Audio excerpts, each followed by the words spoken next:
Hey guys, welcome to the channel. As you see in the thumbnail, what if Issei Keep his Juggernaut form forever part 2. Before I start, please do support for more awesome content, and subscribe my channel and like this video. Go support and follow the xDoug-Dimmadome-x for writing that awesome fanfic, and also make sure to comment on this story. Link in the description. Let's start this video. It was Saturday finally, and it was about 10 o'clock in the morning. Issei was still in bed, sound asleep. There was no one else in his bed at this hour. Despite the fact that the females in the house all sleep with him for some odd reason, he slept in because it was a Saturday, a day of relaxation, a day of doing nothing but lazy shit. Yes, Saturday. The day of the gods. It was a few minutes after 10 that Issei began to awaken from his slumber, his body relaxed and in complete bliss. He opened up his eyes and a big smile came across his face as it was the first Saturday in the new house. It was going to be a good day. He had the whole day planned out on Friday night. A few hours after falling asleep with the girls, he had woken up for some odd reason, used the bathroom, and then a giddy smile fell over his face as he looked at the clock. So yeah, Issei had his Saturday planned out, and he was going to have the most fun he could. The fun, you ask? It's called just being lazy. Issei headed upstairs, and while he smelled the sausage, eggs and bacon, he knew it wasn't for him. He entered the dining room and kitchen, smiling. Morning, sleepyhead. His mother called.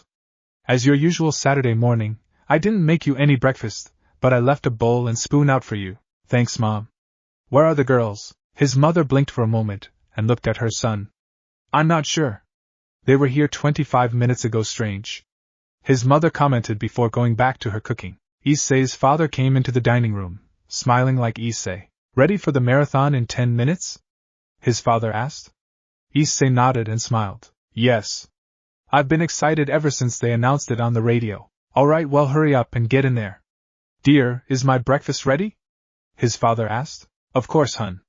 You do know that all this meat is going to kill you, right? What a worthy death it will be. His father said, taking the plate of food into the living room with his son, who had a bowl of sugary cereal. They quickly sat on their respective places on the sofa, before his father turned on the TV and relaxed with his feet on the sofa's footrest. Issei, on the other hand, just laid back with his footrest and munched on the cereal, watching the Saturday morning shenanigans of a yellow-haired ladies' man. Rainer, Calwarner and Middlet were all currently outside the house, walking around the town. They were out shopping together as they needed things for their living situation. Truth be told, all three of them were also shopping to get some items for Issei, more along the lines of lingerie and other naughty clothings. What do you girls think? Would this look good on me? Rainer asked, holding up a pair of black panties that would barely cover the bare necessity. Calwarner looked over and nodded.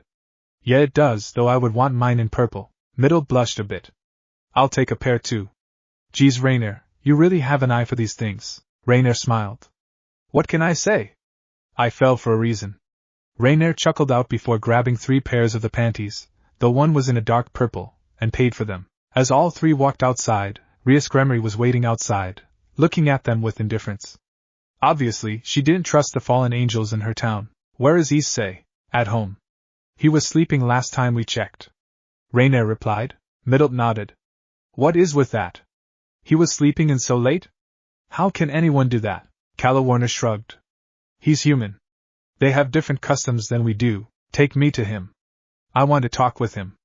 Rias demanded, showing off her princessy attitude. Rainer shook her head. Sorry, I don't think he would want to talk to you. You are quite rude.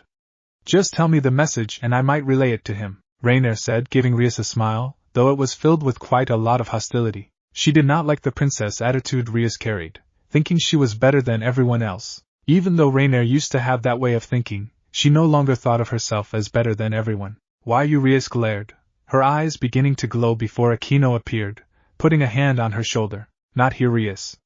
Too many witnesses, plus we don't want to gain his ire. Rias growled and nodded before sighing. Tell Issei that he is requested at the school tonight by 2 of the Devil Kings due to his actions against Kokabile. We'll see. Rainer said, giving Rias a wave before walking off, chuckling to herself. Calwarner and Middlet looked at Rainer with a puzzled look. Did she just say the 2 Devil Kings? Middlet asked. Yes. Rainer nodded. I also wonder what they would want with Issei exactly. Are you going to tell him? Calwarner replied. Nah. I don't want to ruin his Saturday with telling him someone is demanding he be somewhere. The other 2 females nodded and began their trek back home. Rias was back in the ORC clubroom when Aquino spoke up. Do you think they are going to tell him? I hope so. I mean, it is the Devil Kings. Surely if they requested him, even the fallen angels under Issei would be quite fearful if they didn't tell him. Aquino nodded. I sure hope you are right. Why is it they are holding this meeting so soon? It's only been a day after the attack from Kokabile. Doesn't it seem that it is way too soon? Rias shrugged. I suppose so, but I guess the three powers are confident in this and want to get it over with, I guess. Issei was currently sitting with two older males on his couch, all three of them hunched over playing some shooting game from the Western world. They had 3 TVs and game systems hooked up, so they were all online shooting people. One of the men was his father, the other was a black-haired man with golden tips, who also had quite a mischievous face and attitude. Yes, this was the man that Issei went to get his powers under control. As the game ended, his father put the controller down and smiled. Well, I had enough of the lazy Saturday. It was fun, Issei. Do take care, Mr. Azazel. I'm glad my son had such a good teacher, his father said, disappearing into another part of the house. Azazel and Issei laid back and took a drink of their water, though Azazel had whiskey, before Azazel turned to Issei. So, how is the tubes working for you? Just fine. I haven't had any issues. It's been a long time since I've seen you. Live over here now? Well, I have some business in this town, so I guess I live in this town for the moment. I heard of your name being here, so I looked you up, and here you were. All grown up. Issei smiled. It's really been a long time, Azazel. Azazel nodded. That it has, Issei, so tell me, how was your encounter with Kokabile? Issei blinked and put his drink down, turning to Azazel, who had a very mischievous look about him. What are you talking about? Kokabile? The fallen angel you killed last night? I don't know what you're talking about. Issei denied, going back to his video game. If you say so. Azazel responded, picking up the controller again. They keyed up for a match, only to find each other on opposing teams. Azazel and Issei found each other fairly quick and began to have a firing match, trying to shoot each other and use cover. It was then 6 black wings appear from his back and block Issei's view, only for Azazel to kill Issei. Issei dropped the controller in shock, slowly turning to Azazel with wide eyes. Azazel smirked at Issei. I won. Issei blinked and narrowed his eyes. Who are you? You never heard of Azazel, one of the leaders of the fallen angels? Of course not. I never followed the Bible. Wait, you are a leader? That's right. You know, for a smart cookie, you really didn't know that I was a fallen angel? I was so young. I had no idea about the supernatural world. Sheesh. Yeah, calm down. So tell me, Issei, what did you think of Kokabile? Azazel said, picking up his controller while putting his wings away. Issei picked up his controller, and both began to game again. A few seconds after gaming, Issei spoke up. Strong. Arrogant. Annoying. He wanted to start a war in this town, and I like this town. I live in this town, as do my parents and the people I care about.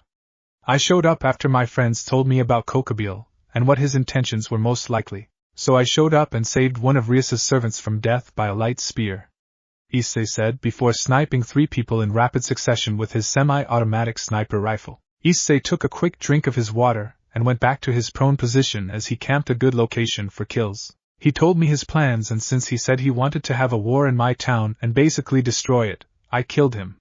Simple as that, Issei said, taking a few more shots and killing a guy who wanted his flag. Azazel, on the other hand, was currently sneaking up behind Issei, getting into the same spot to kill Issei. I see. Well, I can't say I approve of you killing him since he was a leader, but he did have it coming. Oh well, I suppose in the end it didn't matter. I would have had him frozen for the rest of time anyway. He overstepped his boundaries. Just as Issei was about to respond, the front door opened and he could hear the voices of his female roommates. They all appeared in the living room and Rainier dropped her bag in shock. Azazel? Rainier screamed out, fear entering her body. Azazel turned his head for a moment, gave them a mischievous smile before going back to gaming with Issei. Oh, you son of a bitch! Issei yelled out as Azazel placed C4 on his virtual body and blew him to pieces. Oh, hi Rainier and friends. This is Azazel, leader of the fallen angels, Issei said, giving a half-hearted blind wave to Rainier as he revived in game and went out to hunt his friend. Why are you here? Rainier asked. I live here, Issei replied. Not you, then say whom? Rainier narrowed her eyes. I don't like you. I'll get over it. Azazel chuckled and shot Issei in the face with his machine gun before turning to Rainier. So this is what happened to my long-lost fallen angels. Didn't go through with your insane plan to get on my good side? Issei stopped us. Rainier said. Did he now? Well, let me tell you that your plan would have gotten you killed if you ever returned to the underworld after completing it. You were smart to never return, period. I am not here for you though. I was just here to visit my friend Issei. As long as you girls behave yourselves here, I don't have any issues. Rainier, Calawarner, and Middled all nodded in fear. Good Issei, I have to go. I got some work in this town to complete. Issei stopped his game and gave Azazel a manly hug. Alright. Be safe. It was really good seeing you again. Azazel nodded and disappeared in a flash of light, leaving the 4 teenagers alone in the living room. Shall we watch a movie or two? Issei asked, which all 3 nodded. About 6 hours later, it was 7 o'clock. Rias was currently walking towards the meeting room in the school, knocking before entering. As she entered, she surveyed the room. There was a large crescent-shaped table.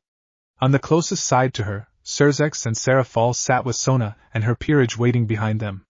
Rias moved over to where Sona was. On the far side of the table was Azazel and some bad boy-looking teen, who had light blue hair. On the outside of the hump of the table was Michael, leader of the angels. Irina was standing behind Michael. Shall we begin? Azazel asked, and the leaders all nodded. Michael looked around the room a bit, scanning. Wasn't there supposed to be another person here? Yes, the one who killed Kokabeel was supposed to be here. Issei Hyoudou was his name. Xerxes said. The guy who made a fool out of my Sona? Seraphal said. When I see him, I'm going to make him apologize for hurting my Sona. Please don't. Sona said, not happy with her sister. But Sona, can we please stay on topic? Xerxes said. Oh yes, Issei Hyoudou, Azazel said. I did meet him earlier this afternoon. We played some video games. Xerxes, Michael and everyone minus the boy behind Azazel turned to Azazel with eyebrows raised or jaws dropped. You know Issei? Xerxes asked. Very much so. We met when we were younger and I trained him to hone his abilities. We became friends. Why? Can I have friends? Xerxes stared at Azazel. No, it's fine, just surprising. Why didn't you just tell Issei to come to this meeting? Rias asked suddenly. Azazel smiled his trademark mischievous smile. I must have forgotten. Rias growled and glared at Azazel, hating the attitude of the fallen angel leader. Let's stay on topic, shall we? Let's just make peace, then that is what we came here for, right? It was about 8 o'clock in the Hyoudou household. Issei was sitting on the sofa with the 3 girls, who all were somehow snuggling him, Middled on his lap, Rainier on his right and Calawarner on his left. They were watching a disaster movie about a volcano in Los Angeles. It was very cheesy, but it was a good movie nonetheless. They were quietly watching the movie, content with each other, when a rapid banging on the door was heard. It sounded very urgent. Issei looked over at the door and sighed, lifting Middled off of his lap before moving to the door. He opened the door and stared into the face of Kiba. Where's the fire, Kiba? Issei asked, rolling his eyes. I need you to come with me now. Why would I do that? We need you at the school, please. We are under attack. Under attack? By whom? Terrorists. Please come quickly. Alright, cheese. Take it down a notch. My parents are sleeping, I think.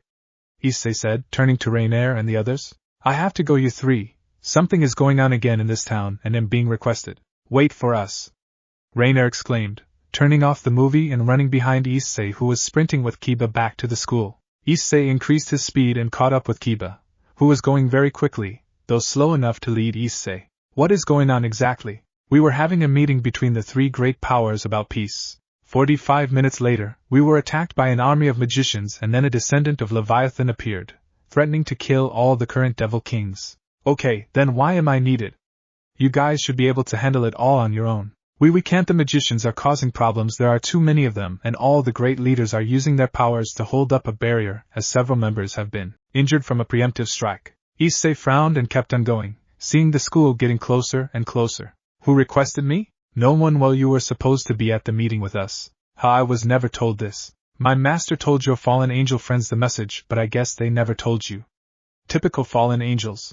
Well, they didn't have to tell me, and honestly I would have just ignored it anyway. We figured as much, but we tried. They all arrived at the school, albeit Rainier and the other 2 females arrived much later, winded as well. Kiba quickly made his way back into the main room, only to see Azazel and Katlia taunt each other and prepare for battle. Just as Kiba walked in, everyone turned to him, but only because they felt a big vibration. It sounded like an elephant was walking. Boom. Boom. Boom. It was then the double doors to the meeting room was blown into the room and Issei walked in, looking at the scene before him. Knock knock, Issei said with a big grin on his face. Issei, Rias called out. Why did you come? Kiba fetched me. Told me that you guys need some pest control, Issei said, walking forwards towards Katlia. Who is this human? Spoke the arrogant she-devil. Issei smirked, and stood his ground. Don't you know who I am? Issei asked, cracking his knuckles. Katlia quickly turned to Issei and shot out a massive demonic energy blast, hitting him square in the chest and face, which exploded on contact. What a nuisance! Now where were we, Azazel? Katlia asked, only to find herself on the ground as a chair smacked her in the back of the head. She turned quickly with a snarl, only for her eyes to go wide as Issei stood there. I'm the Juggernaut, bitch! Issei roared out before running right at Katla, who quickly got up and shot 2 more powerful blasts, all of which exploded but did nothing. Everyone moved out of Issei's way as he tackled Katla through the wall into the hallway before stopping suddenly, which threw Katla into the next wall, forcing a humongous she-devil-shaped dent in the wall itself. You insolent boy! How dare you touch me? I am the descendant of the great Leviathan. You do not deserve to touch me. Issei's fist crashed right into her gut, forcing her to spit up blood and bile, before sending her to her knees. Blah blah blah. The Juggernaut has no time to hear you rant, and Juggernaut's ears hurt from bad woman.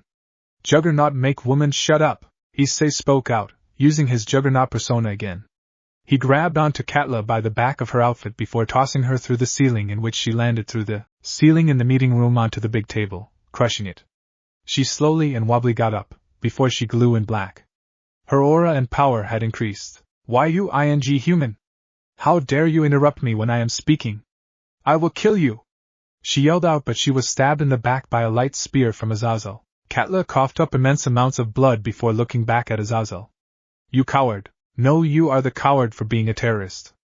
You are a coward for preemptively striking the younger members of our crew. Now be gone, Azazel said with venom, increasing the power of the light which eradicated Katlia from existence. Azazel turned to Issei and smiled a bit.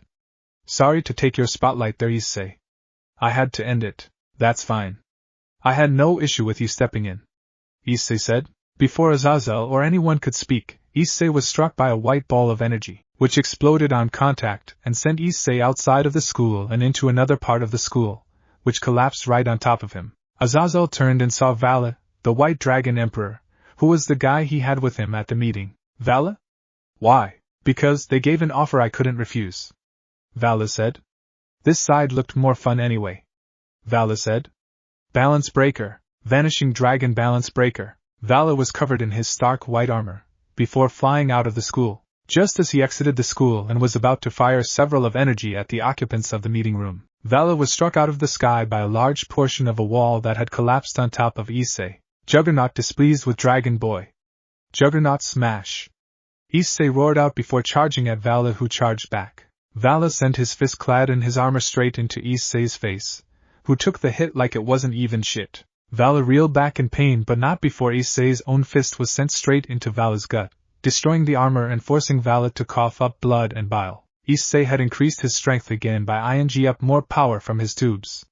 He was about 8,000 for Katla, but for Vali he was at 12,000. Vali smirked under his armor, but not before Issei moved before Vali could react, as Vali was in pain.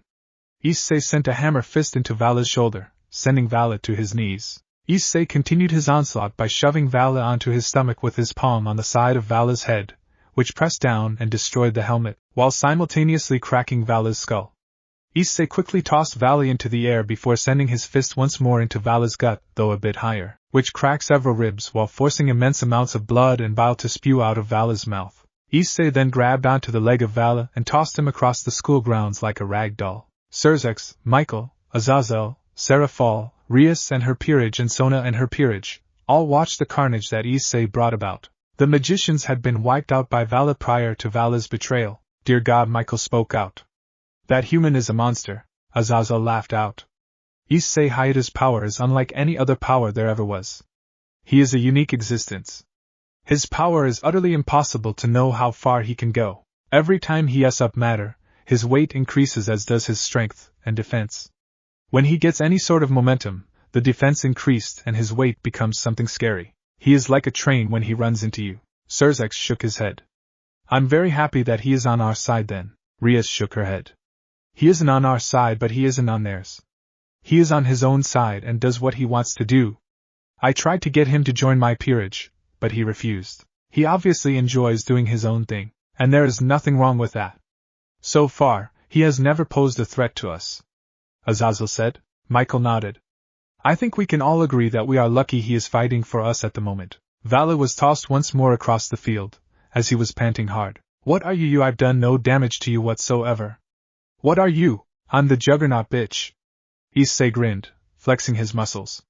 He had taken off his shirt, shoes and socks prior to engaging Katla. Is that so? Then I wonder if you can handle something stronger, partner.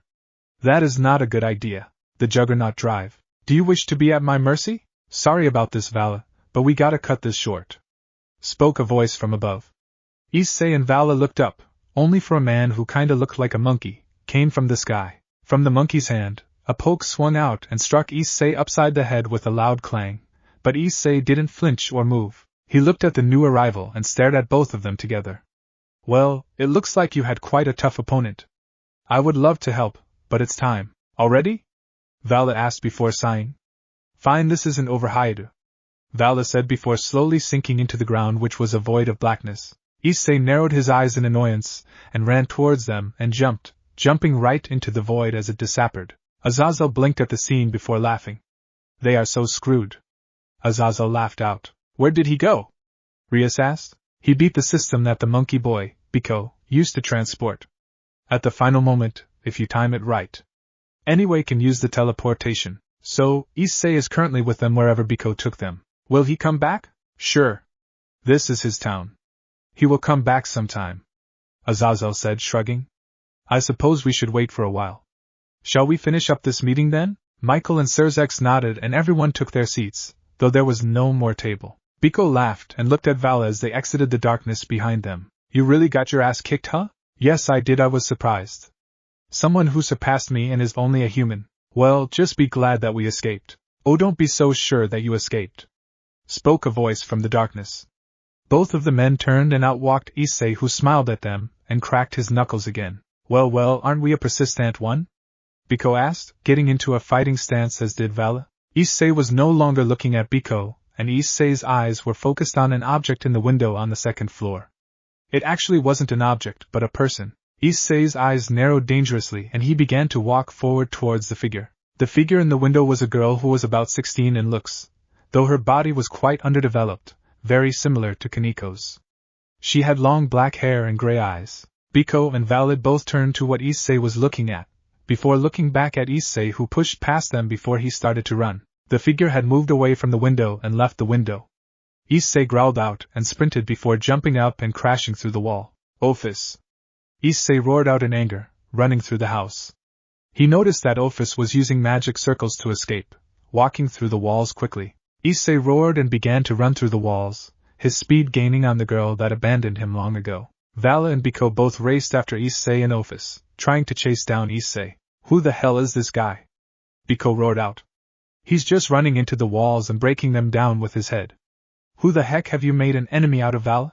I don't know, but he looks like fun. Ophis stopped in a large living room, turning around and looked at the wall behind her. Not long after, the wall was busted down, and Issei began to skid to a stop, stopping barely right before Ophis. Ophis looked up at the tall Issei, who glared down dangerously at the girl. Biko and Vali both arrived to witness a staring match between the two, anger, betrayal, frustration and happiness displayed in Issei's eyes. There they were. Two super powerful individuals in their own rights, though only one knew the other was powerful. The other was quite clueless about the female before him, so there they were, staring at each other. The male had a very intense glare while the female had the emotionless stare, looking up at the male. There was also two other men in the area, watching the two superpowers go head-to-head in a staring contest. One was the White Dragon Emperor, Vala, and the other was Biko, ancestor of Sun Wukong. Both of them were watching, curious about the current interaction between the pair. Ophis looked up at Issei and Issei looked down at her, both of them in complete silence, as Issei's stare bore into her soul, attempting to read the female before him. Ophis, on the other hand, was currently just looking up at Issei, with no emotion, at least to the outside world. Inside, Ophis was pleased that her first friend was alive and well. Hi, Issei, Ophis said monotonously. Issei's eyes narrowed dangerously, glaring even more intensely at Ophis. There was a silence for 2 minutes before Issei reached down and plucked Ophis up, slinging her over his shoulder and turning around. You are coming with me. Issei spoke as he picked her up. Ophis nodded. Okay. She replied. Issei walked past Biko and Vali, heading through the holes in the walls, just walking right through each hole. Vali and Biko turned to watch Issei leave with their jaws open in surprise, only to see Ophis wave goodbye to them. Vali was quick and turned into balance breaker, and charged towards Issei before striking Issei in the side of the face. Issei stopped after the hit, though he was unfazed by it. Right, you are still here. Issei spoke. Shall we finish our little fight then? 'Cause I have business to attend to. You are not leaving with her. Vali spoke, getting into a fighting stance. I will activate the Juggernaut drive to stop you if I must. You cannot win. Ophis stated. I leave now with Issei. You stay. Ophis stated. Biko walked over behind Issei and looked at Ophis. Do you know this guy? From many years ago, yes. Goodbye. Ophis said, opening up a magic circle for Issei and her, who stepped into the magic circle and disappeared. Vali turned to Biko and deactivated his armor. So Ophis knows him, so that is why she went with him. That's weird, she was never attached to anyone. Obviously they have a history together. I mean, did you see the way they stared at each other?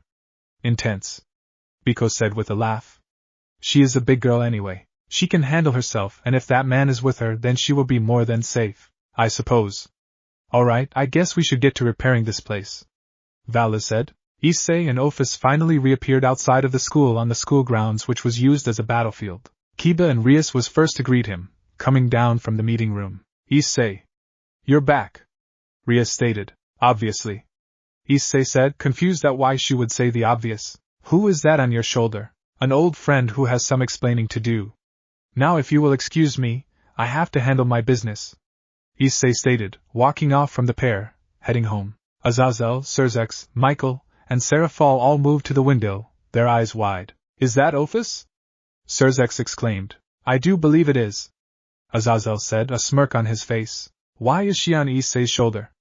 Michael asked. Does he not know who she is? Serzex asked. Azazel shook his head. I don't think so.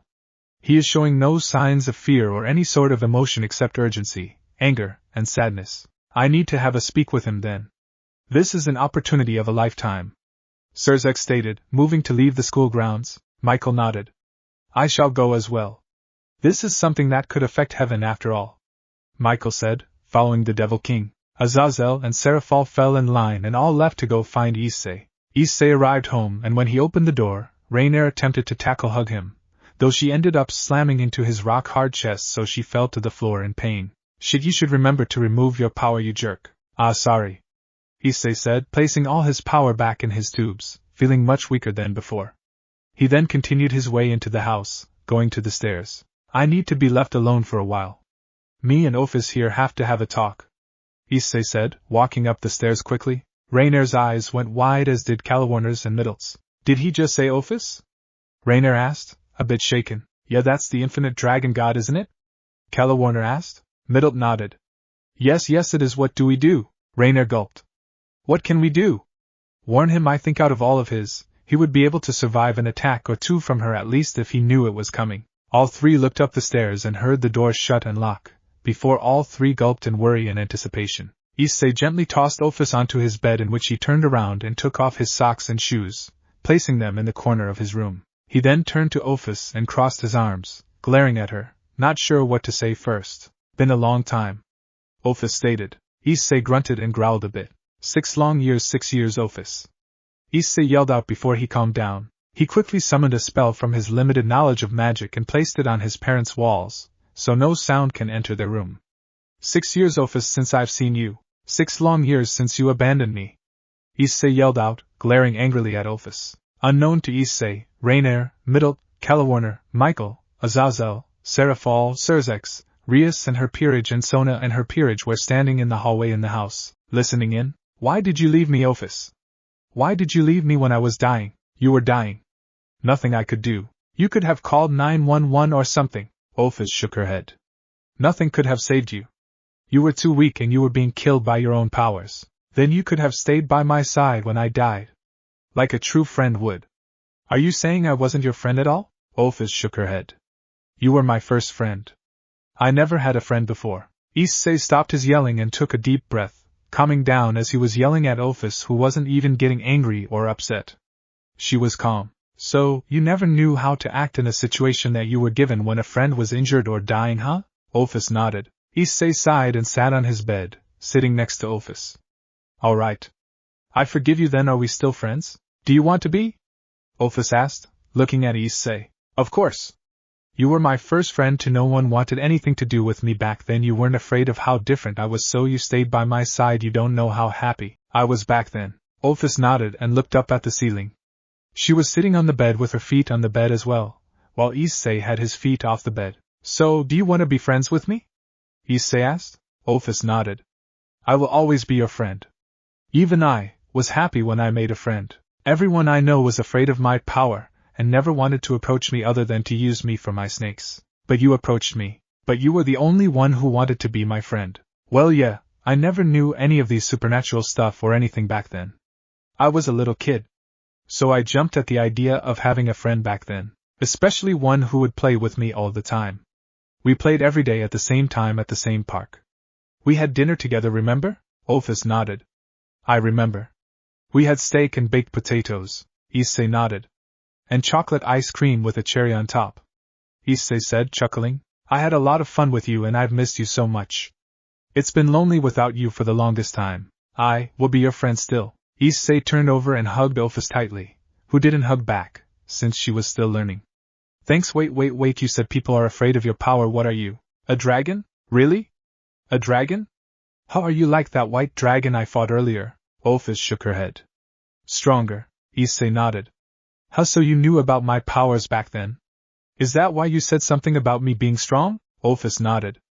I did, but you didn't know you had powers, so I never mentioned it again except when you were dying. Issei nodded. Outside the room, xDoug was looking very concerned and surprised, staring at the door before him, which was Issei's room. He had heard everything from the pair, listening to them interact. Everyone was surprised to learn that Issei was in fact friends with Ophis and actually hung out with her when they were kids. We have had visitors for a while now, Ophis said, which meant she knew that xDoug and the others were waiting outside. Come in, Rainier.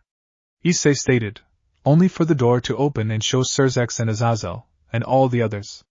Oh, it's you, Azazel. What can I help you with and how did you get in my house? Issei asked. And who are the rest of you? Oh, and hi, Rias. Issei said, waving. Rias waved back weakly, a bit scared of everything that has been going on. Issei, do you know who she is? Yeah, she is your sister, right? Younger sister, I assume, and who might you be? I am xDoug, one of the current Devil Kings, but I was talking about my sister. I was talking about her. xDoug sighed, pointing at Ophis. Yes, she's my friend. What of it? Issei. That girl is a terrorist and an evil dragon. She is the leader of the Cows Brigade. Rias exclaimed. Eh? Azazel nodded. The girl on your bed is the strongest being in existence, Ophis, the infinite dragon god or the Orosperous dragon. Issei turned to Ophis and tilted his head, looking at her. She is the most powerful? Ophis nodded. Huh. Cool. I got the most powerful being in existence as a friend, Issei stated with a big smile. Rainier appeared and coughed. Issei, what these guys are trying to get at is that she is a bad person and you need to get away from her. Ophis may have her flaws, but she isn't bad, Issei stated, getting up from his seat. I don't appreciate you coming into my house, into my room, spying on my conversation with my long-lost friend and then accusing her. We aren't lying, Issei. She founded the Cows Brigade and gave them all snakes. She is the reason that Katla got a power-up, Rias exclaimed, trying to reason with Issei. She is the enemy of everyone, Issei, xDoug stated. For the good of our alliance, since you have made peace with us, you need to kick her out and remove her from your life. Issei's eyes narrowed dangerously as his eyes also flared with anger. How dare you, Issei started, snarling out now as he placed his hands on the tubes, ing up all the power stored. How dare all of you! You come into my house, barge into my room, and then you dare tell me that I need to leave my friend because of something my friend did. How dare you! You have no right to come into my house and start drama with me or my friend. We were having a nice conversation, catching up, and you threatened my friend? Issei spat out, his fists clenching now as his house creaked under the weight of Issei's body. Michael came out from behind and placed both hands up to calm Issei. Calm down, young child. We aren't here to hurt you or your friend. We just want you to understand the situation. Shut up, Angel. Issei spat out, his eyes veering over to Michael. I understand the situation completely. She said all she has done was give out snakes. She never once actually caused a true problem yet, as the Cows Brigade just started making trouble. The only thing truly that she has done with her snakes was destroy part of the school due to Katlia and the invasion. Since that is all of her crimes, I will forgive her for it because it was minor. Minor? She destroyed a lot of my school. Sona huffed, getting a bit angry. Get out of my house. All of you. Now. That includes you, Azazel. I never once joined your alliance, so don't you dare clump me into the likes of you all. You are all bunch of accusing assholes. Get out of my house, and if you ever come to my house and threaten my friends again, including Rainier, Calawarner, and Middlet, Issei said, before opening his eyes wider and showing off all his anger, I will not hesitate to bring you down. Now get out of my house, Issei roared, his anger flaring greatly. Azazel was first to leave, following by Serzex, Serafald and Michael, then Sona, leaving only Rias and her peerage behind. Issei, I wasn't trying to threaten your friend, I was just saying she was a bad person for what she has done so far. And I get that, Rias, but you came here with the intent of the others, to get me to betray my friend. Leave, Rias. Talk to me tomorrow if you wish, but you will leave now. It is very late, and I am not happy. Rias sighed and nodded, walking out of the house as well. When the house was further emptied, Issei turned to Ophis and smiled. I won't let anyone hurt you or remove you from my life. Ophis nodded and had her head tilted, studying Issei. Unknown to Issei, Ophis's heart had skipped a beat or two during the entire conversation with the leaders of the forces. It was Sunday morning and Issei was finally waking up from his slumber. He had a huge smile on his face throughout his entire sleeping session, and he woke up with the same smile, except only bigger. It was really only a smirk when he was sleeping, but when he woke up, he was smiling big time. Why? Well, yesterday, Issei caught up with his first friend Ophis. Ophis was the first friend he had ever made, even though she abandoned him long ago. He forgave her, of course, and was so happy she came back to him. He knew his life had improved from the get-go when she returned. When Issei woke up, he sat up and realized he wasn't alone in bed. Ophis was sleeping with him, though she was sleeping at the foot of the bed with her hands crossed over her chest like a dead person. He laughed softly at the sight and slowly made his way out of the bed, stretching his body and popping his joints, which made him moan out in pleasure. He sighed in happiness, and got dressed before silently making his way out of the room and down the stairs for breakfast. As he made his way downstairs, he was greeted by his mother, and the smell of bacon. Hey dear. What is this about Ophis returning? I found Ophis again. She and I have reunited. What? That's wonderful, honey. I'm so glad she returned, though I do not like she disappeared on you in the first place without any warning or anything. Not even a letter to keep in touch, but you seem to be much happier now, so I'm glad she's here. Rainier coughed as she was eating her breakfast with the other two females at the table, and Issei turned to her. Yes? How come you never told me about Ophis? It never came up. You would think it would be important, wouldn't you? Rainier asked. Is it? I certainly don't think it is. Now, you two are friends. Just stop your fighting and make up. Make up, M.O.M. Issei yelled out, blushing. Sorry, dear, your father has gotten into my head. It just came out. Sorry about that, Rainier. His mother quickly apologized. Rainier was blushing like Issei was, but she shook her head. No, it's quite all right. Obvious slip of the tongue, Rainier said, smiling to Issei's mother. If only I was able to do such a thing with Issei, though. Sigh. Issei quickly sat down and began to eat his meal, silently of course. He was so feared with that slip-up from his mom. He was beginning to have feelings for Rainier, and actually had a crush on her from the first time he met her. He never acted on it, of course, because he was afraid. He was afraid that she would reject him like everyone rejected him because of how he was different. This was a deep scar in his heart, and wasn't on the surface. Breakfast finished, and Issei was getting his shoes on when Ophis appeared. Where are we going? Actually, Ophis, could you stay behind for the day? I need some time to myself. I know it's been a long time since we met, but I've been planning for an alone day for a while. I promise when I get back, we can do whatever you want, okay? Ophis nodded.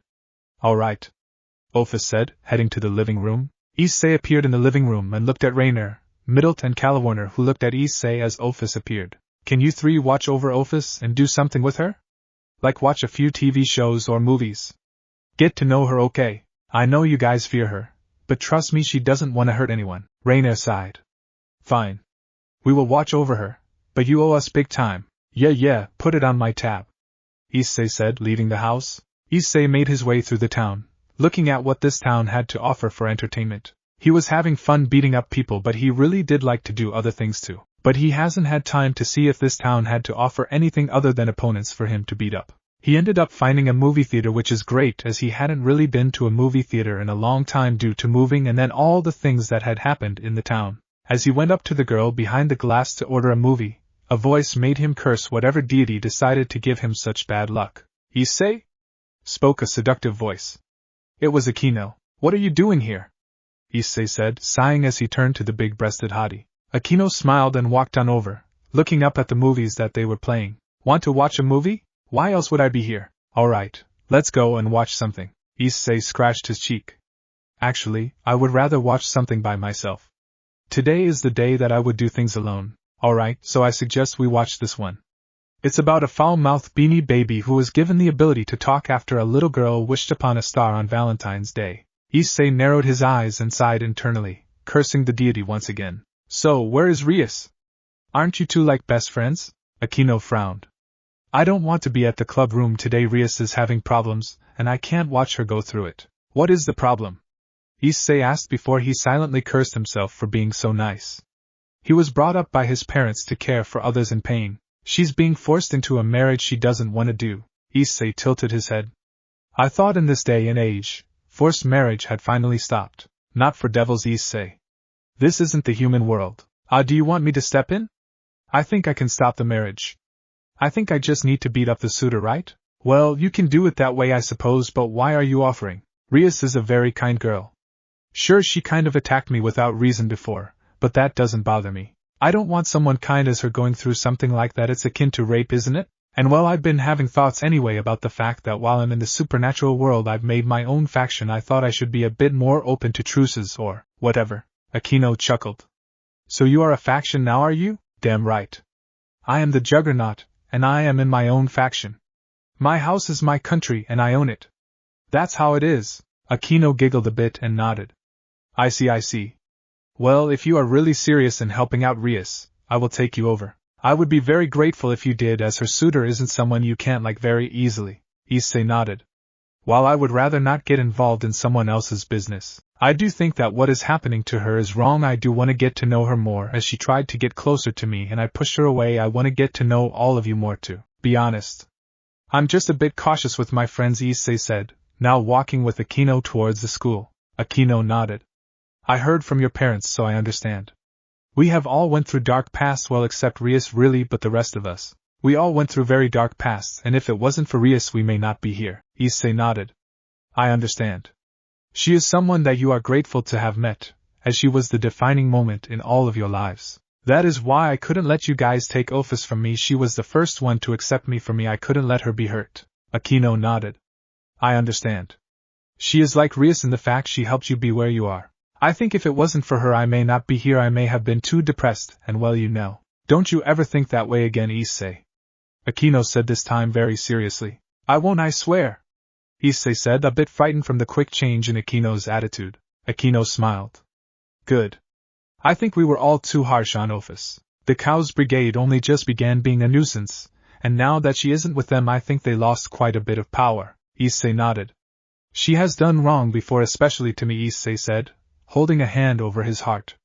But she is not like you and I. She is emotionless. Now that I know who she is I understand why the way she is. She never had the opportunity to experience life like we did, and now I'm giving her the chance to do so. Aquino nodded. They had both began to enter the schoolyard. Well, I am very glad that you both are happy to find each other. As long as you guys don't cause trouble for the devils, I am behind you too 100%. Thanks, Aquino. Don't mention it, sweetie. Alright, well, here we are. Go do what you do best. Smash? Smash. Aquino giggled out, walking with Issei into the ORC clubroom now. Aquino opened up the double doors and Rias quickly rose to her feet at the sight of Issei. Rias was sitting on her desk earlier, her face depressed as she looked through papers. Issei. What are you doing here? I heard you could use a hand, Rias. I thought as a show of goodwill, I will assist in your problem. Issei said. Aquino smiled from her spot next to Rias. Liar, you care for Rias, and you are doing this as a friend. I don't know what you are talking about. I don't have any problems. Rias denied. Before Issei could speak up, a red circle appeared. Phoenix Kiba from the couch spoke. He had stood up finally. Flames appeared from the magic circle and a tall man with short blonde hair and dark blue eyes appeared from the flames. He wore a red shirt that was open at the front with matching pants and black shoes. He also wore a white dress shirt underneath, also open at the front. And Riser has once again returned to the human world. It's been a while since I've been to this filthy world and I've come all this way to see you, my beloved Rias. Issei blinked and stared at this man. What arrogance, he is so arrogant, he speaks in third person like that. When I do it, at least in goofing off and battle this guy does it period. Oh, this is going to be fun. Issei took a step over towards Rias and Riser, his arms crossed across his chest. Riser turned to Issei as he felt Issei staring at him. Can Riser help you, boy? Issei cracked his neck and Rias looked at Issei getting ready to attack. Before Rias could say a word or could Issei, a grey magic circle appeared and a lady in a maid outfit appeared. Grafia. What are you doing here? I'm here to make sure there is no trouble today, as I know you would be against this. And she has every right to be, considering you would be forcing this nice young lady to marry this arrogant bastard. How dare you speak about Riser like that without looking at him? I wasn't speaking to you. Please stop interrupting, Issei said. Grafia looked at Issei and tilted her head. And who might you be? It doesn't matter who I am. I am here to make sure Rias is free from this marriage. I do apologize, but you have no control over this. Her family and Riser's family are the ones who arranged this marriage. Issei smiled. I think I have more pull than you realize. Even if I have to beat the snot out of this bastard, she will not be married to anyone she doesn't want to. I have not known Rias for too long, but I have realized she is too nice of a girl to go through this, Issei said, walking closer to Grafia with menace in his steps. Issei put his hands in his pockets and ate up all 20,000 S. His footsteps began to crack the strong wood below his feet. The wood below was designed by devils to withstand high power. Grafia smiled sorrowfully. I'm sorry, but I am here to make sure that there is no trouble. There will be no violence today.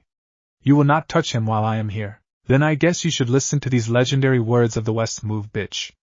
Get out the way, Issei stated, bringing his right up across towards Grafia.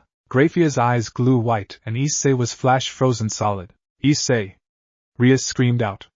Akino, Kiba and Kaneko all got into a fighting stance, seeing Issei being dispatched so easily. I warned him. Grafia spoke. The boy should have really known who he was speaking to. Like, who does he think he is? Akino clenched her fists and growled out. He is the Juggernaut, you bitch. So much for being unstoppable. Riser spoke out arrogantly. Sona walked into the room quickly with her entire peerage. What was that power spike? What, Issei? What the hell happened? This human trash attempted to hit Grafia. She killed him by flash freezing him. Riser spoke. I apologize. I will make sure his parents will have forgotten him, Grafia said, bowing to Sona. I don't think you realize what you have just done, Grafia, Sona said, pushing her glasses up closer on her face. I don't follow. It was then a bright pink magic circle appeared on the ground. Oh no, Sona spoke, fear entering her tone. Sona! I found you! What are you doing here? All I get is an interrogation. Where is the hot, steamy, lovey-dovey sister scene? Huh? Why are you so cold? Why are you here? You are so mean, Sona. Well, Sirzex told me to come here as backup for Grafia. Backup? For what? Grafia asked. Grafia looked very confused. Sona, Rias and their peerages all looked at where Issei stood, only to see the ice surrounding his body was steaming. They all then pointed at Issei, so Grafia, Riser and Seraphol all turned towards Issei's body, only for Issei's right hand to continue on its path, and it grabbed onto Grafia's throat, lifting her into the air. That took quite a while for me to absorb. Nice power you have, bitch. Now it's my turn. Issei snarled out before spinning in the air with a 360, before tossing Grafia through the reinforced walls of the ORC room, sending her skidding across the ground, creating a humongous fissure in the school grounds before she crashed through the reinforced walls of the school and began to crash through several classrooms and their respective objects inside. Hey, what is the meaning of this? Seraphol exclaimed, swinging her magical stick at Issei, attempting to hit him with very powerful ice magic of her own. However, Seraphol's leg was grabbed by Issei before she was tossed in the same general direction, but she ended up creating her own fissure and hole in the wall of the school. Sona, Rias and their peerages all stood watch as two Mao-class/Maos were tossed around like ragdolls. Riser's eyes were wide and full of fear before he was subsequently tossed outside as well. Issei walked over to the hole in the ORC room and smiled as he turned his head back. I won't kill them, so don't worry, Sona, about your sister, but I will teach them all a lesson. Don't stand in my way, Issei said before leaping off the ORC room. Sona, Rias and their peerages all quickly moved to the wall that was no longer there, looking outside as Issei approached the school. The two kings looked at each other and both nodded, wearing a smile now. You trust him, right, Rias? I do. He won't kill them. I am happy he is on our side. I think we are all seeing a change in the world. The Juggernaut is going to shape history. As am I. You know he is doing this for you, right? I know he may not admit it, but he's doing it for me, and I am so grateful. Sona smiled and looked out once more, watching the incoming carnage. Back at the Hyoudou household, Ophis and the fallen angel trio were now watching a movie. Ophis was staring intently as a couple on screen began to make out on their way to the bed. She was so engrossed in the film that even the fallen angel trio stopped watching and looked at her. Rainer looked at them with a what the face. They shrugged to her. Rainer gulped and smiled. Hey Ophis?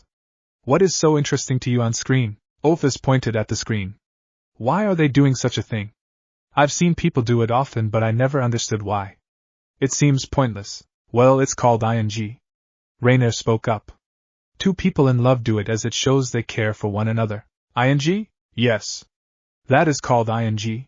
You never had someone before? You never had a lover? No. Ophis said easily and bluntly. Rainer, seriously?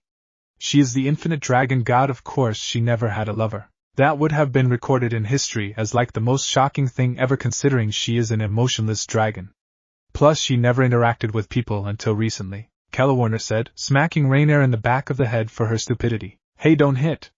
I was just asking a question. Sheesh. Ophis ignored the two fallen angels bickering before pointing at the screen. On screen, the couple was engaging in quite graphic. That is called, Middle said matter-of-factly, is what two people do when they are in love. Rainer said with a smile. It is the ultimate form of showing they love one another. Stop feeding her lies. That is only partially true. Ophis is also for pleasure too. It doesn't have to be for love, just to feel immense pleasure. Middle said. Pleasure? Ophis asked. Kellewarner chuckled. I think we should teach you quite a bit about this, Ophis. What do you say? Okay. Ophis said, looking at the three fallen angels who smiled deviously at her. Issei cracked his knuckles as Grafia fired a massive blast of ice energy from out of the school, hitting Issei once more with this blast that was so much more powerful and wide range. Issei took the blast and absorbed it, smiling as his strength and defense increased exponentially. It was then a pink blast of demonic power struck Issei in the side, but it did nothing but make Issei become a steaming pile of awesomeness. Seraphal appeared next to Grafia and both were glaring at Issei. Who are you? Grafia demanded. Yeah. Who are you to attack me? I am a real magic girl. Issei for a moment was struck silent at the strange female's attitude, seeing her a bit childish, but turned back to his battle mode. My real name is unimportant. Issei spoke, before spreading his arms wide as a purple barrier appeared around the area. It had the symbol of infinity. Ophis. I knew she was a bad girl, Seraphal said. I should have never let her get away so easily. Actually, Ophis just gave me the power to erect a barrier, so no one can interrupt us. She isn't actually here, just at my house. What? You have Ophis at your house? You traitor!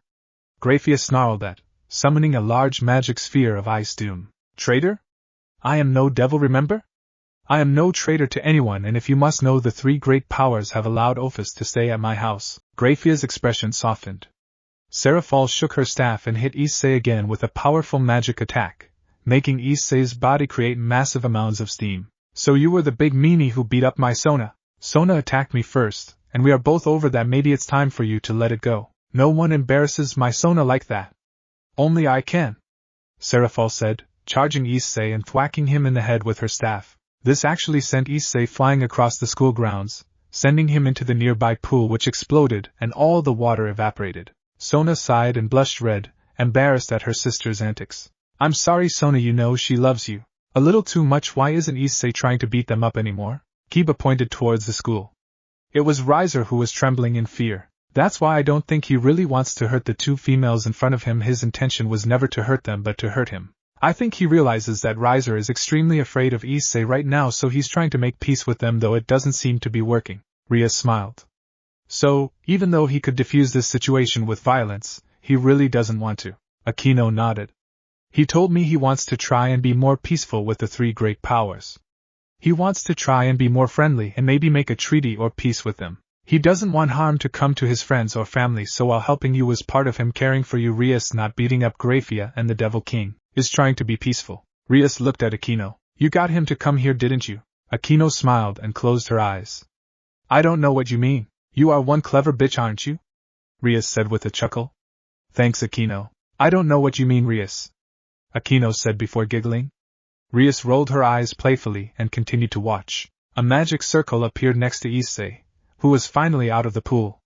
It was the symbol of Phoenix. Grafia looked at the circle, then at Issei. I thought the barrier was supposed to not allow people to interfere? That's what I thought. Oh, the barrier is gone. I'm not a very good magic user.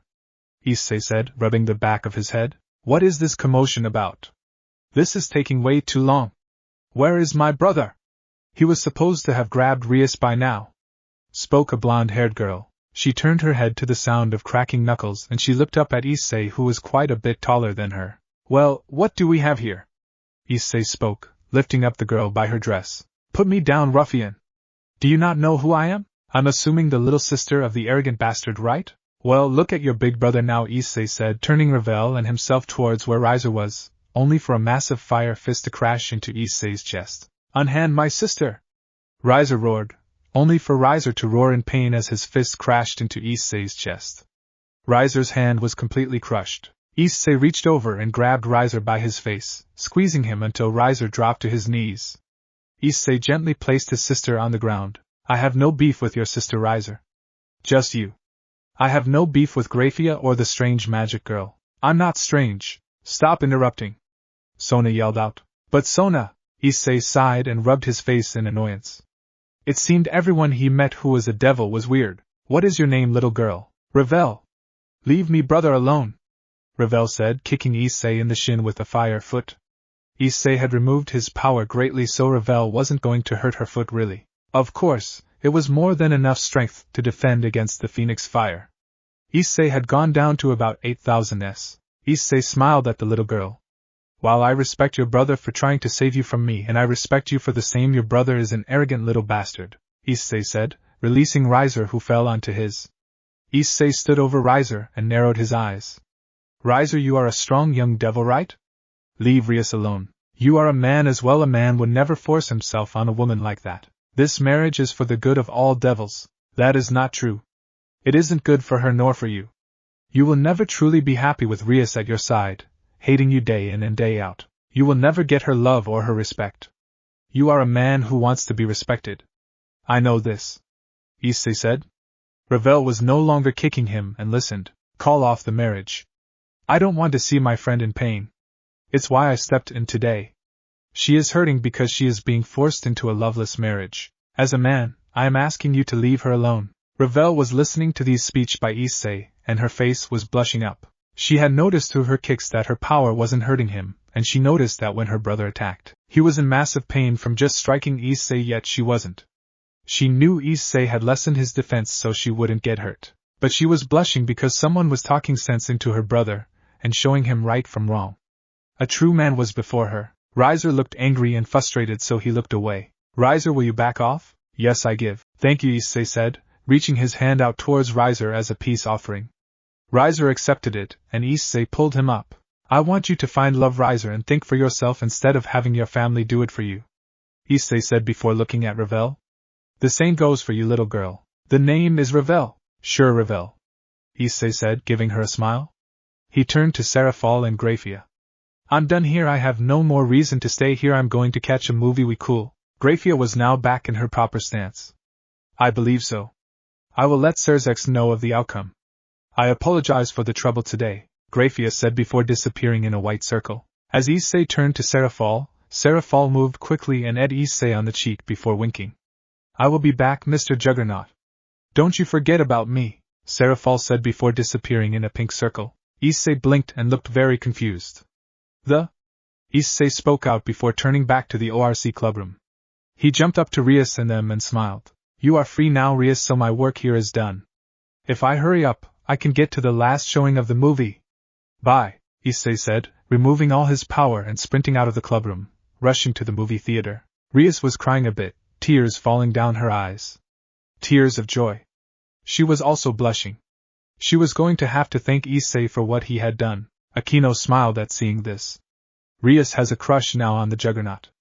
Sona sighed and looked at the school, annoyed. She left with her peerage as she mumbled about how hard getting the school fixed would be. Issei stood still for a moment as the chill on his spine intensified as his hand touched the doorknob. He knew something evil was going to happen tonight in this house, but what would it be? He figured it would be Rainier causing issues, as out of the 3 fallen angels, she is the troublemaker. He wasn't angry at her per se, but she did get on his nerves, yet he knew that she cared for him.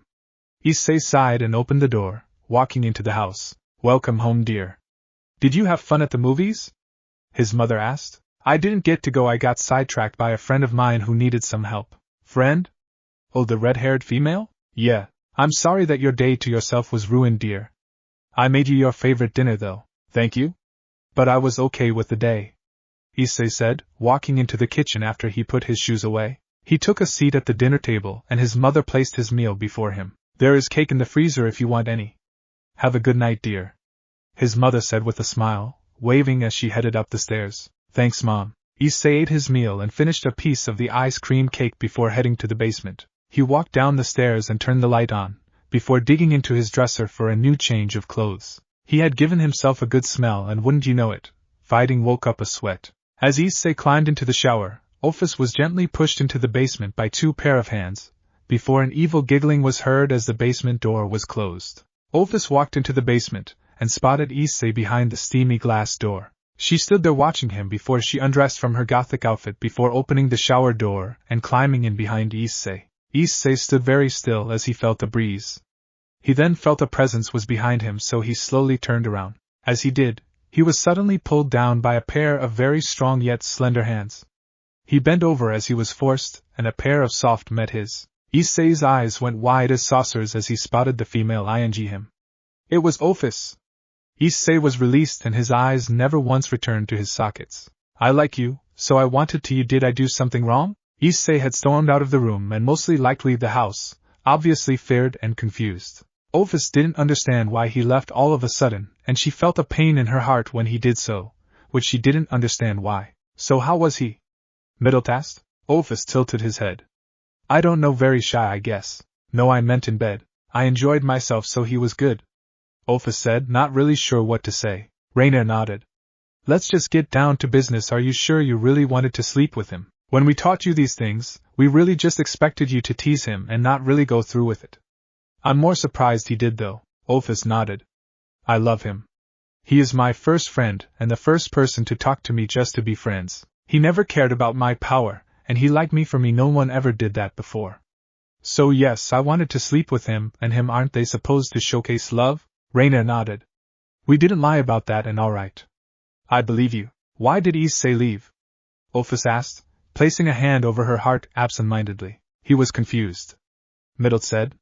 When he saw us, I could see it in his face and eyes that his mind was racing with confusion, so he snapped. So, my guess is he likes all of us here more than just friends, and now he has to choose. Middlet theorized. I thought we all agreed to share him. Warner asked. Yes, but he doesn't know that, Raina said, rolling her eyes. How was he supposed to know? Then there is the problem with Ophis, since she is the 4th one. I can share, Ophis stated. Rainier looked over at Ophis, as did the other 2 fallen. Really? Rainier asked. What happens if I share him with you guys? Ophis asked, obviously wondering what would exactly happen if she shared. Well, we were all going to play with each other. Rainier, Middlet, and I, Warner stated. Would be a 4-way relationship in a way. I wouldn't mind that, Ophis said, tilting her head. You all played with me upstairs anyway. Rainier smirked. Wow, who knew that such an innocent dragon god would be into such kinky things? Middlet giggled. Well, I guess Issei is going to be very happy to hear this news, or scared, Warner said. Rainier grinned maliciously. I'm hoping for scared would be. All the girls, except Ophis, all giggled evilly. Issei had left home long ago and was walking through the town. His head was hurting in confusion as he didn't know what to do exactly. There was 4 girls in his house that he had grown close to over time, and after sleeping with Ophis, he accepted his feelings for the females of the house. He would have to choose and hurt the others, but how could he do that to any of them? Sure, that's kind of the territory of being a man, but he just couldn't. Issei groaned in frustration and pain before noticing that he was on the docks of the city. Issei had almost walked off the boardwalk. Issei shook his head and turned around, only to notice a figure with his back to him on another boardwalk across from him. Issei walked over silently towards the figure and sat down next to him. Issei had noticed the figure with his black hair. The way he sat, the clothes he wore, the hairstyle and the vibe Issei was getting from him. The man had slightly looked over in his peripheral vision and was a bit shocked to see him, but smiled before noticing Issei's expression. Hey kid, so what's gotten you down in the dumps?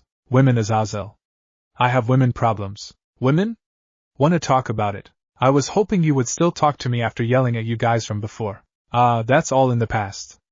I wanted to apologize anyway about invading your house like that. All in the past, Azazel. I went overboard and really got mean back then. I was out of line. Nah kid, you weren't. We were, and you had every right to defend Ophis. Now, tell me about these problems. I'm in love with multiple girls and I can't bring myself to hurt the others in order to pick one. That dilemma. Well, you do know of the supernatural world and am assuming you are talking about the fallen angels, right? Yes. After sleeping with her, the 3 fallen angels had come down the stairs, and that is when I realized I'm in love with them too. Well, fallen angels are very well known for being in harems. In fact, a lot of our females are actually bisexual. Issei's eyes went wide. What? No, I couldn't do that to them. Issei, they want to trust me. I bet they are waiting for you right now, ready to throw you a foursome. Issei looked down, then smiled a bit lecherously. You think? No. I know they are. Trust me, I've been around the block for a long time now. I'm older than the Devil Kings too. Huh, an old fart, huh? Yeah, funny kid. Wait, did you say after sleeping with her the 3 fallen angels had come down the stairs? Don't you mean 2? No. 3. Issei said, looking at Azazel. Then who did you sleep with if it wasn't the fallen angels? Oh, nobody. Forget it. Issei said, rubbing the back of his head. I should have kept my mouth shut. Damn it, now he's going to think I'm a freak. You only have 4 girls in that house. Wait, you didn't. Issei smiled sheepishly and rubbed the back of his neck. You slept with Ophis? Are you serious? Azazel exclaimed, dropping his fishing pole into the water below. Azazel didn't even notice. Issei nodded. She had come into the shower and ed me, so we had back, moved to the bed, and well, there you have it. You slept with the infinite dragon god? You slept with Ophis? Are you sure it was Ophis? Issei nodded. Very much sure. Wow, that is going to be in history, man. First lover of Ophis is you, a human. Ha ha. Azazel laughed, actually smiling. Who would have thought that the almighty, emotionless Ophis would take a lover? Yeah, Issei said, sighing. I love Ophis too. Issei admitted, holding his head down in frustration. I have to choose her or the fallen angels. That is a dilemma. Well, in this situation I'd say you should follow your heart. You already confessed to Ophis, right? Well, I'd say you should choose her, but maybe she isn't the one truly in your heart, I don't know.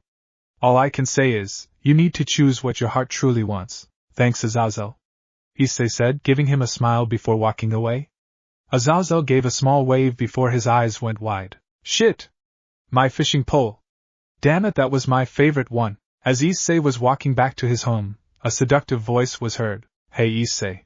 Rias said, walking up to Issei, who had turned around and looked at her. Oh, hello Rias. Can I help you with something? Rias blushed a bit. I was wondering if you would like to hang out with me for a few hours? Issei looked at his watch and frowned. It's really getting late. Don't we have school tomorrow? Actually, with the schools being repaired due to the incident, school has been cancelled for tomorrow. Oh well. You see, that's great.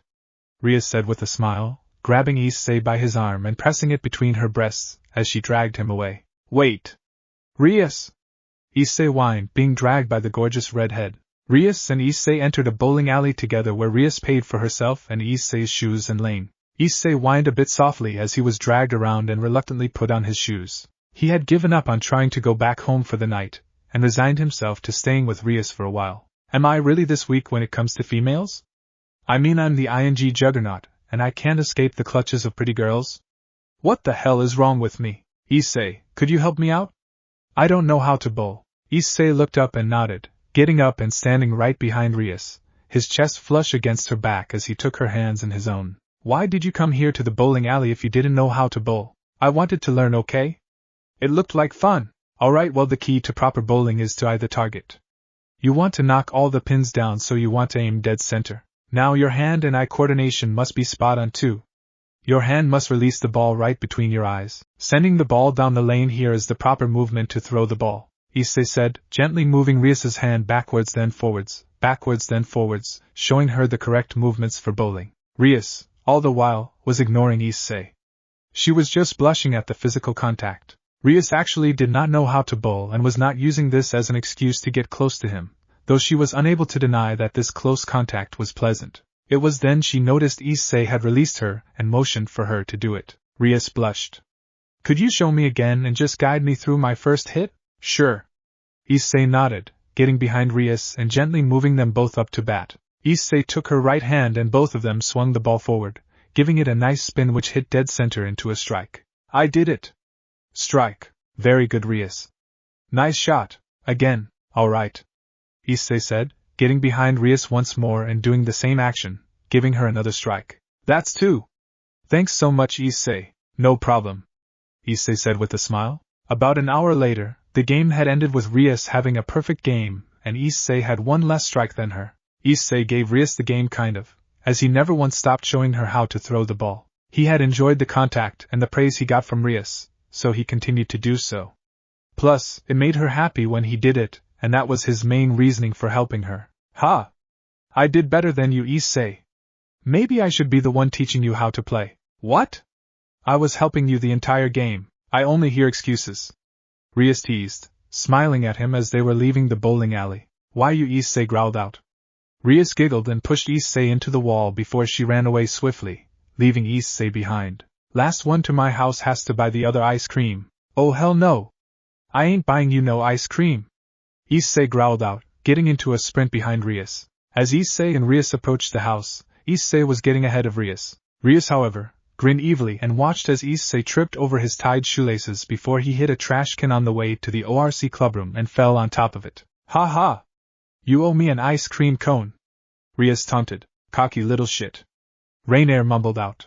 I want to point out you were holding this little shit in your hand. Issei grinned out, which got him a very nice reaction from Rainier. She looked at him with so much anger and fury that it would kill a man 10 times over if it wasn't for the fact Issei was having so much fun. Of course, all fun things have to end, but it didn't this time.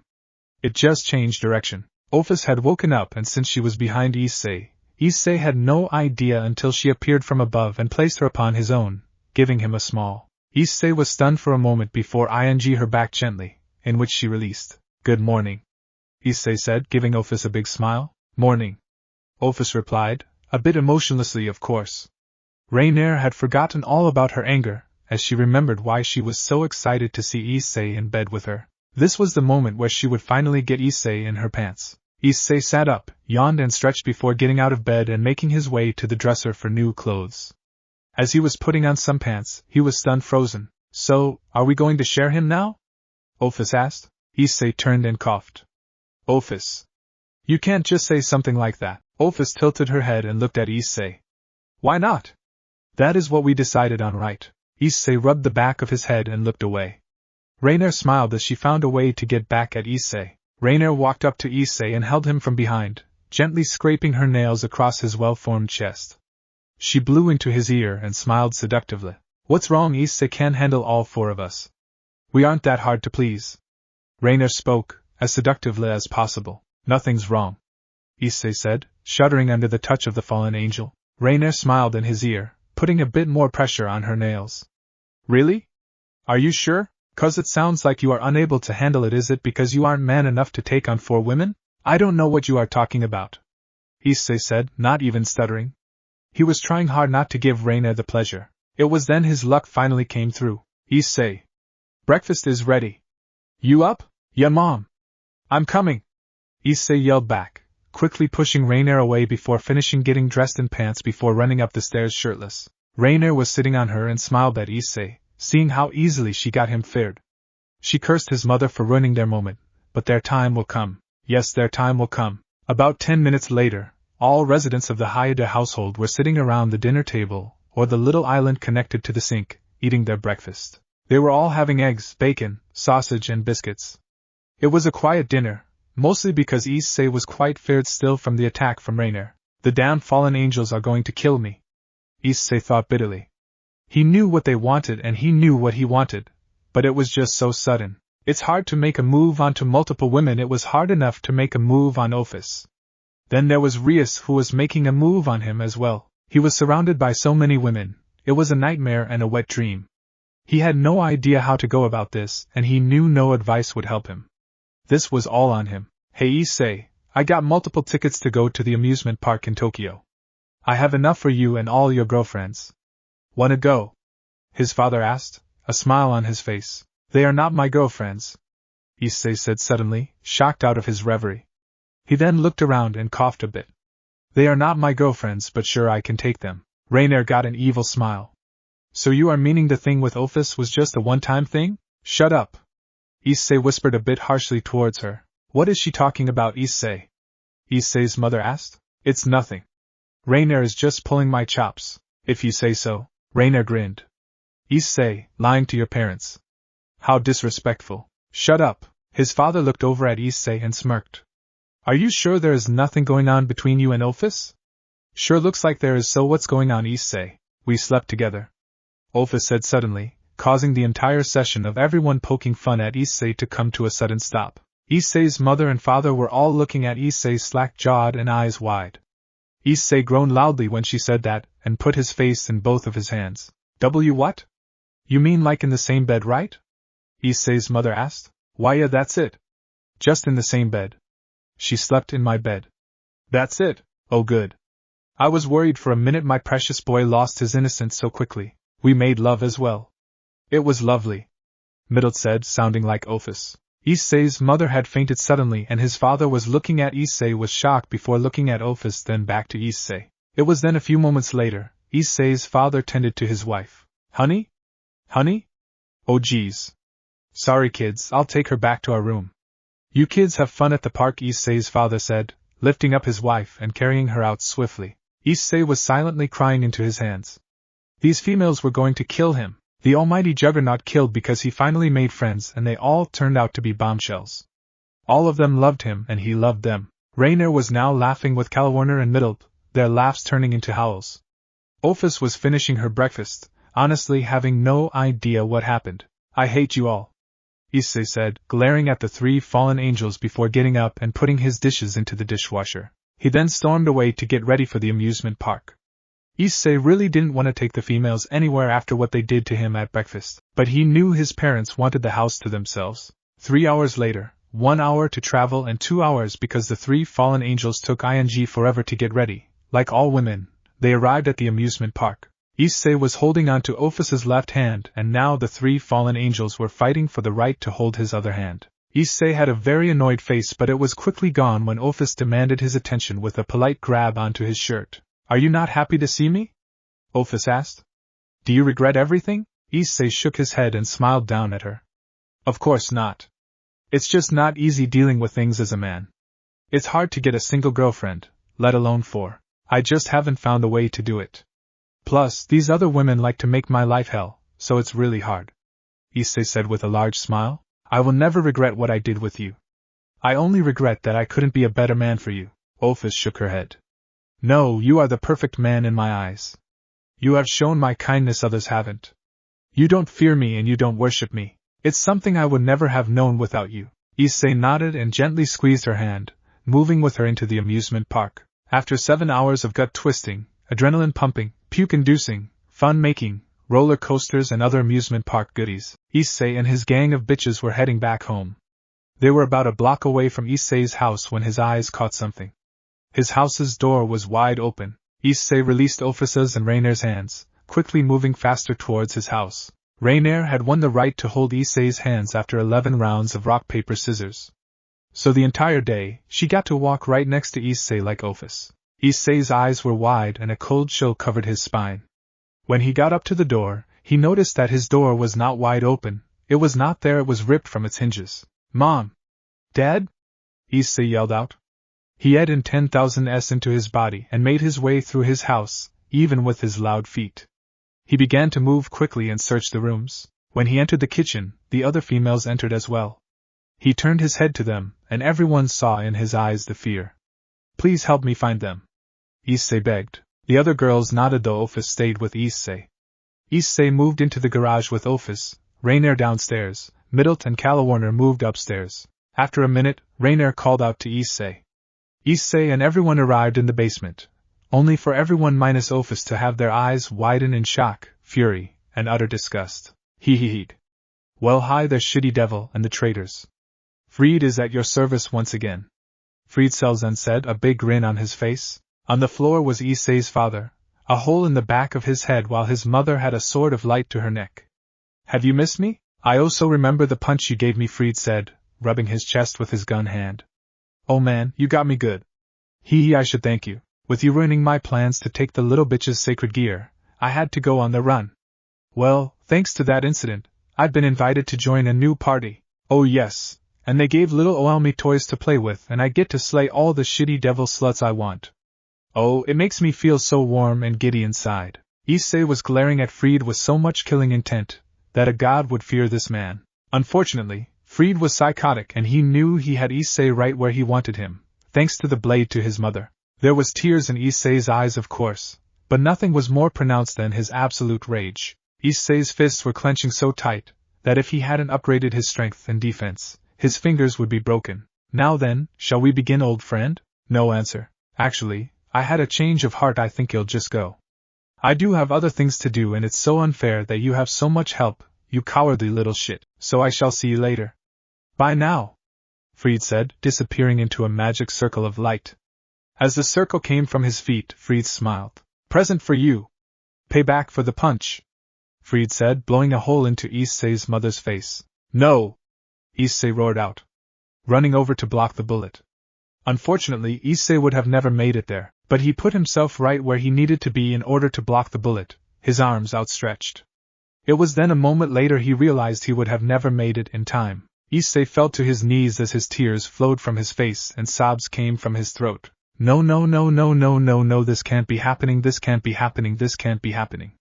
Issei chanted to himself, pulling his knees to his chest as he rocked. All the girls stared at Issei. The three fallen angels had tears in their eyes and finally pulled their eyes away from Issei. Unable to see him the way he is right now, Issei was broken. After a few minutes of crying, Ophis finally approached Issei and touched his shoulder.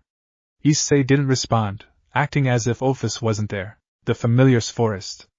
Ophis spoke. Issei looked up at Ophis. Huh? He went to the familiar forest. Ophis said.